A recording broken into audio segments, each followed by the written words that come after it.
ഈ കവിത ഞാൻ തന്നെ ചൊല്ലിക്കൊണ്ടാണ് സത്യത്തിൽ ആദ്യമായി സിനിമയിൽ എനിക്ക് ഒരു അവസരം ഉണ്ടാകുന്നത്. ആ പടത്തിന്റെ പേര് പറയാൻ മറന്നതെന്നാണ്. ഗംഭീരമായൊരു സിനിമയാണ്. ഒരു കൊച്ചു കുട്ടികൾ അല്ലെങ്കിൽ ഒരു ആർട്ടിസ്റ്റുകൾ മാത്രം എടുത്ത പടമായിരുന്നു. ആ പടം എവിടെയെങ്കിലും കിട്ടണമെങ്കിൽ കാണണം. അതിമനോഹരമായ ഒരു പടമാണ്. ഒരാളും കണ്ടില്ല. ആ പടത്തിൽ പ്രത്യേകം എന്ന് പറഞ്ഞാൽ SSLCക്ക് ഫുൾ A+ കിട്ടിയ ഒരു പെൺകുട്ടി +2 തോക്കുന്നു, അവൾ ആത്മഹത്യ ചെയ്യുന്നു. അതാണ് പടം. അപ്പോൾ എല്ലാവരും വിചാരിക്കും എന്താണ് SSLCക്ക് എല്ലാത്തിനും ഫുൾ A+ കിട്ടിയ മോക്ക് അവൾ +2 തോക്കുമ്പോൾ ഉണ്ടായ മാനസിക വൈകാരികതയുടെ കാര്യം അവൾ സത്യത്തിൽ അതല്ല.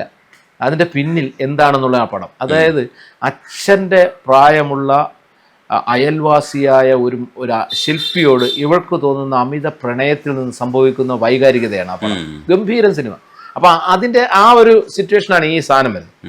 നഷ്ടമോഹങ്ങൾക്കുമേലടയിരിക്കുന്ന പക്ഷിയാണിന്നു ഞാൻ കൂട്ടുകാരി. അപ്പം അത് കഴിഞ്ഞിട്ട് കുറെ കാലം കഴിയുമ്പോൾ ഭഗവാൻ എന്ന് പറഞ്ഞൊരു സിനിമ വന്നു. അതിൽ ഞാൻ എൻ്റെ കവിത ഞാൻ തന്നെ ചൊല്ലി. അത് കഴിഞ്ഞിട്ട് വരുന്ന പടം എന്ന് പറയുന്നത് ചട്ടമ്പി നാട് എന്നൊരു സിനിമ, ഷാഫിയുടെ പടം. അതാണ്. അലക്സ് പോൾ ആയിരുന്നു. അദ്ദേഹമാണ് എന്നെ വിളിക്കുന്നത്. അലക്സ് പോൾ ആണ് എന്നെ വിളിക്കുന്നത്. അദ്ദേഹത്തിന് എൻ്റെ കവിത ഇഷ്ടമായതുകൊണ്ട് വിളിക്കുന്നതാണ് ഫോണിൽ കൂടെ. കവിതയെക്കുറിച്ച് കന്നഡയെക്കുറിച്ചൊക്കെ എന്നോട് ഇടയ്ക്ക് വല്ലപ്പോഴും വിളിക്കും. അപ്പോൾ പറഞ്ഞ ഒരു കാര്യമുണ്ട്, പെട്ടെന്ന് ഇവിടെ വിസ്മയിൽ വരും, അവിടെ പോകുന്നു. അങ്ങനെ എഴുതിയാണ് ഒരു കഥ പറയാം നിലയില്ല കഥ നാട്ടുകഥ നേരറിവിൻ കഥ നെറികേടി. അത് ഡോക്ടർ CJ കുട്ടപ്പനാണ് പാടിയത്. അതാണ് കൊമേഴ്ഷ്യൽ സിനിമയിൽ ആദ്യത്തെ പടം. പക്ഷേ അത് കഴിഞ്ഞ് കുറച്ച് ദിവസം കഴിഞ്ഞപ്പോൾ ഞാൻ ഒരു ഷോയിൽ ഗസ്റ്റായിട്ട് പോയി കവിത എല്ലാം മണിയമ്പിള്ള രാജു ഏട്ടനുണ്ടായിരുന്നു. അദ്ദേഹം പറഞ്ഞു, മുരുക സാറേ അടുത്ത എൻ്റെ സിനിമയിൽ ഞാൻ പാട്ടെഴുതാൻ വിളിക്കുമെന്ന് പറഞ്ഞു. ഞാൻ പറഞ്ഞു സന്തോഷം. അതുപോലെ തന്നെ അദ്ദേഹം ചെയ്തു. അദ്ദേഹം ഒരു നാൾ വരുന്ന സിനിമ എടുക്കുമ്പോൾ എന്നെ വിളിക്കുകയും ഞാൻ അങ്ങനെയാണ് സിനിമയിൽ വരുന്നത്. അപ്പം ഞാൻ ആലോചിച്ചത് അതാണ്, ആ 8ാം ക്ലാസ്സുകാരൻ്റെ ഉള്ളിൽ അന്ന് തോന്നിയ സംഗതിയിൽ നിന്നാണ് ആ 10 കവിത. അതിൽ 10 ആയിട്ടില്ല, അതിൽ ഒന്ന് ആയിട്ടുണ്ടെന്ന് എനിക്ക് പറയാം. അതൊന്ന് പുലിമുരുകനിൽ ഓസ്കാറിന് നോമിനേഷൻ കിട്ടിയ പാട്ടാണ്. അതായത് മാനത്തെ മാരിക്കുറുമ്പേ പെയ്യല്ലേ പെയ്യല്ലേ പൊന്നേ മാടത്തെ മാടക്കിടങ്ങൾ വാവുറങ്ങാരോ വാവാവം പാടിയുറക്കാനില്ലിന്നമ്മയൻ പൊന്നേ ചാരത്തെ നോവു താരാട്ടിൽ നീയുറങ്ങാര. ആ പാട്ട്. പിന്നെ അതുപോലെ നമ്മൾ നേരത്തെ രഞ്ജി സൂചിപ്പിച്ചാല് ചെമ്പകപ്പൂങ്കാട്ടില്, പിന്നെ വേറെ മാവിൻ ചോട്ടിലെ മണമുള്ള മധു, അതൊക്കെ കുറച്ച് ഒരുവിധം നിൽക്കുന്ന പടം. മഴ മാഞ്ഞു പോയി, കേട്ടാലും കേട്ടില്ല, അങ്ങനെ കുറെ ആ ഒരു ജീവിതാനുഭവങ്ങൾ തന്നെയാണ് കവിതയായാലും പാട്ടായാലും അടിസ്ഥാനപരമായി നമ്മളെ മുന്നോട്ട് നയിക്കുന്ന പ്രധാന കാര്യം. അപ്പം അമ്മയെ കുറിച്ച് എഴുതിയിട്ട് അമ്മേ നെരിപ്പോട് പോലെന്തോ കത്തുന്നു ഹൃദയത്തിൽ നിന്റെ ദുഃഖത്തെ കുറിച്ചുള്ള ദുഃഖം. ഒട്ടിയ വയറുമായി നീ പണ്ടു കണ്ട സ്വപ്നത്തിലേക്ക് എനിക്ക് എത്ര ദൂരം വയസ്സായിടും എനിക്കമ്മേ. നീ പണ്ടു കൂനി നടന്നൊരാ കാലത്തിൽ ഞാനെത്തുന്നു നീ തന്ന കൂനാത്ത നട്ടെല്ലുമായി എന്ന് തുടങ്ങുന്നൊരു കവിത ഉണ്ട് അമ്മയെക്കുറിച്ച്. അപ്പൊ സ്വാഭാവിക അനുഭവങ്ങളിൽ നിന്നാണ് കവിത. അതുപോലെ ഈ കവി നടക്കുന്ന പാതയും കൂടെ ശരിക്കും നമ്മൾ നോക്കേണ്ടതുണ്ട്. ഒരു ഇടത് ചിന്തകൻ എന്നുള്ള രീതിയിലും ഇടതുപക്ഷത്തോടൊപ്പം നിൽക്കുന്നത് കൊണ്ടുകൂടി പലയിടത്തും എക്സിസ്റ്റൻസ് നിലനിർത്തുന്നതിൻ്റെ ഭാഗമായിട്ട് കൂടെ നമ്മൾക്ക് ഈ കവിതകൾ സഹായിക്കുന്നുണ്ട്. പക്ഷേ രക്തസാക്ഷികൾ എല്ലാവരെയും സ്വാധീനിക്കുന്ന ഒരു കവിതയാണ്. അതൊരു ഇടതുപക്ഷ പാർട്ടി പ്രോമിനൻസ് കിട്ടുമ്പോഴും പക്ഷേ രക്തസാക്ഷികൾ അതിനകത്ത് ഗ്ലോറിഫിക്കേഷൻ ഉണ്ടോ എന്ന് എനിക്കറിയില്ല. പക്ഷേ രക്തസാക്ഷികളെ കുറിച്ച് എഴുതുമ്പോൾ നമുക്ക് വേണ്ടിയിട്ട് അയാൾ ചെയ്ത ത്യാഗത്തെക്കുറിച്ച് കൃത്യമായിട്ട് നമുക്ക് ബോധ്യപ്പെടും. നമുക്കറിയാം രക്തസാക്ഷി ആരാണെന്നുള്ളത്, നമുക്ക് കൃത്യമായിട്ട് അറിയാം. പക്ഷെ അത് നമ്മളെ ഓർമ്മപ്പെടുത്തുമ്പോൾ ഉണ്ടല്ലോ നമ്മുടെ ഉള്ളിങ്ങനെ നീറും. അവൻ നമുക്ക് വേണ്ടി ചെയ്ത ത്യാഗത്തെ നമ്മൾ ജ്വലിപ്പിച്ചിട്ടില്ല ഒന്ന് ഓർത്തിട്ട് നമ്മൾ പോലും പരിതപിക്കും, കുറ്റബോധം തോന്നും. കാരണം അയാൾ നമുക്ക് വേണ്ടി മരിച്ചത്, നമുക്ക് വേണ്ടി സമരം ചെയ്തവർ, നമുക്ക് വേണ്ടിയിട്ട് വെടിയുണ്ടയേറ്റവർ, അതും ചെറിയ സമരങ്ങൾക്ക് പോലും വെടിയുണ്ടയേറ്റ നാടാണ് ഈ നാട്. അപ്പം അവിടെ വലിയ സമരങ്ങൾക്ക് വെടിവെച്ച് കൊല്ലപ്പെട്ടവർ, എന്തിന് ഗാന്ധിജി പോലും കൊല്ലപ്പെടുമ്പോൾ നമ്മുടെ ഉള്ള്, അവരെ പിന്തുടരുന്ന നമ്മുടെ ഉള്ള് അപ്പോൾ വേദനിക്കും. കാരണം അവർ വിഭാവനം ചെയ്ത ലോകത്തെ നമ്മളിപ്പോഴും നിർമ്മിച്ചെടുത്തിട്ടില്ല. രക്തസാക്ഷി ആ തരത്തിൽ വായിക്കുമ്പോൾ എനിക്ക് ഭയങ്കരമായിട്ട് ഉള്ളിലേക്ക് പോകുന്നൊരു കവിതയാണ് രക്തസാക്ഷി. അവനവന് വേണ്ടി അല്ലാതെ അവരെന്നെ ചുരുരക്തം ഏകിയോൻ രക്തസാക്ഷി എന്ന് പറയുമ്പോൾ നമുക്ക് മനസ്സിലാവും രക്തസാക്ഷി ആരാണെന്ന്. ഇപ്പൊ രജനീഷ് സൂചിപ്പിച്ച പോലെ ഞാൻ എൻ്റെ ഇടതുപക്ഷ ബോധം എന്ന് പറയുന്നത് എൻ്റെ കുട്ടിക്കാലത്ത് എനിക്കുണ്ടായതാണ്.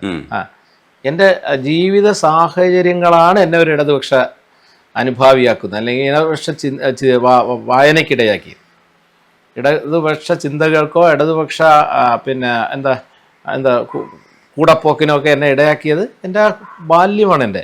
അതുകൊണ്ട് അടിസ്ഥാനപരമായി ഞാൻ ഒരു ഇടതുപക്ഷ ചിന്താഗതിക്കാരൻ തന്നെയാണ്. പിന്നെ ഈ രക്തസാക്ഷി എന്ന കവിത സത്യത്തിൽ പറയുകയാണെങ്കിൽ രക്തസാക്ഷികൾ എപ്പോഴും എനിക്കൊരു അത്ഭുതമാണ്. നമ്മളെല്ലാം ജനിക്കുന്നവരല്ലേ, പക്ഷെ രക്തസാക്ഷികൾ മരിക്കുമ്പോൾ ജനിക്കുന്നവരല്ലേ, അതാണ്. അപ്പോൾ ആ ഒരു ഭയങ്കരമായൊരു ഇതുണ്ട്. ആ ഒരു ചിന്തയാണ് ഒരു രക്തസാക്ഷിക്ക് എൻ്റെതായ ഒരു നിർവചനം എന്ന നിലയിലാണ് ആ കവിത ഞാൻ എഴുതുന്നത്. എന്താണ് എന്നെ സംബന്ധിച്ചിടത്തോളം ഞാൻ രക്തസാക്ഷി എന്നുകൊണ്ട് ഉദ്ദേശിക്കുന്നത് എന്താണ്? അവനവനു വേണ്ടിയല്ലാതെ അപരന്നു ചുടു രക്തമുറ്റി കുലം വിട്ടുപോയവൻ രക്തസാക്ഷി. മരണത്തിലൂടെ ജനിച്ചവൻ സ്മരണയിൽ ഒരു രക്തതാരകം രക്തസാക്ഷി. മെഴുകുതിരി നാളമായി വെട്ടം പൊലിപ്പിച്ചു ഇരുൾ വഴിയിൽ ഊർജമായി രക്തസാക്ഷി. മെഴുകുതിരി നാളമായി വെട്ടം പൊലിപ്പിച്ചു ഇരുൾ വഴിയിൽ ഊർജമായി രക്തസാക്ഷി. അമ്മയ്ക്കു കണ്ണുനീർ മാത്രം കൊടുത്തവൻ, അമ്മയ്ക്കു കണ്ണുനീർ മാത്രം കൊടുത്തവൻ, നന്മയ്ക്കു കണ്ണും കരുത്തും കൊടുത്തവൻ, പ്രിയമുള്ളതെല്ലാം ഒരു ജ്വല സത്യത്തിന് ഊർജമായുട്ടിയോൻ രക്തസാക്ഷി. എവിടെയോ കത്തിച്ചു വച്ചോരു ചന്ദന തിരി പോലെ എരിയുവോൻ രക്തസാക്ഷി. തൂക്കുമരത്തിലെ സുപ്രഭാതം നെഞ്ചിനൂക്കായി പുലർന്നവൻ രക്തസാക്ഷി. തൂക്കുമരത്തിലെ സുപ്രഭാതം നെഞ്ചിനൂക്കായി പുലർന്നവൻ രക്തസാക്ഷി. രക്തസാക്ഷി അങ്ങനെ. അപ്പോൾ രക്തസാക്ഷികളെ സംബന്ധിച്ച് അതാണ് ഞാൻ പറഞ്ഞതുപോലെ എനിക്ക് അതിനെക്കുറിച്ച് എന്താണോ എൻ്റെ മനസ്സിലുള്ള രക്തസാക്ഷി സങ്കല്പം അതിനെ ഒരു നിർവചനമാക്കണമെന്ന ചിന്തയിൽ നിന്നാണ് ഈ കവിത ഉണ്ടാകുന്നത്, രക്തസാക്ഷി. അപ്പോൾ ലോകത്ത് രക്തസാക്ഷി ദിനമായി നമ്മൾ കൊണ്ടാടുന്നത് തന്നെ ഗാന്ധിയുടെ രക്തസാക്ഷിത്വത്തെയാണ്. അപ്പോൾ തീർച്ചയായിട്ടും ആ ഒരു സങ്കല്പത്തെയാണ് ഞാനതിൽ അടയാളപ്പെടുത്താൻ ശ്രമിക്കുന്നത്. അപ്പോൾ ഈ പാട്ടുകൾ എന്ന നിലയിൽ അല്ലെങ്കിൽ പാട്ടായാലും കവിതയായാലും തീർച്ചയായും ഇങ്ങനെയുള്ള ബോധങ്ങളും പിന്നെ അനുഭവങ്ങൾ. പിന്നെ രജനീഷ് ചോദിച്ചതുപോലെ ഈ ആരാധകരെ കുറിച്ച് ചോദിച്ചില്ലേ, തീർച്ചയായിട്ടും ഈ ആരാധകർ എന്ന് പറയുന്നത് നമുക്ക് എവിടെയും ഒരു വീട് തരുന്നവരാണ്. നമ്മുടെ ജീവിതത്തെ നമ്മുടെ കവിതയെ നമ്മളിൽ നിന്ന് പോയി കഴിഞ്ഞാൽ, ഇപ്പോൾ ഒരു കവിത ഞാൻ എഴുതി ആലപിച്ചു കഴിഞ്ഞാൽ പിന്നെ അതെൻ്റെ സ്വന്തമല്ല, അത് ആസ്വാദകൻ്റെ സ്വന്തമാണ്. അവൻ്റെ കൂടെ എലൈറ്റ്മെൻറ്റ് കൊണ്ടാണ് ആ കവിത വളരെ വലുതായി മാറുന്നത്. അപ്പോൾ ആ അർത്ഥത്തിൽ ലോകം മുഴുവനുള്ള പിന്നെ മലയാളികളുടെ ഹൃദയത്തിൽ എൻ്റെ കവിത നിലനിൽക്കുന്നുണ്ട്. അതുകൊണ്ട് തന്നെ ലോകത്തെല്ലായിടത്തും കവിതയ്ക്കൊരു സ്പേസ് ഉണ്ട്, കവിക്കൊരിടമുണ്ട്. അതാണ് ഈ ആരാധന കൊണ്ട് ഉദ്ദേശിച്ചത്, അല്ല വേറെ കാര്യമൊന്നുമില്ല. അത് വളരെ സന്തോഷകരമാണ്.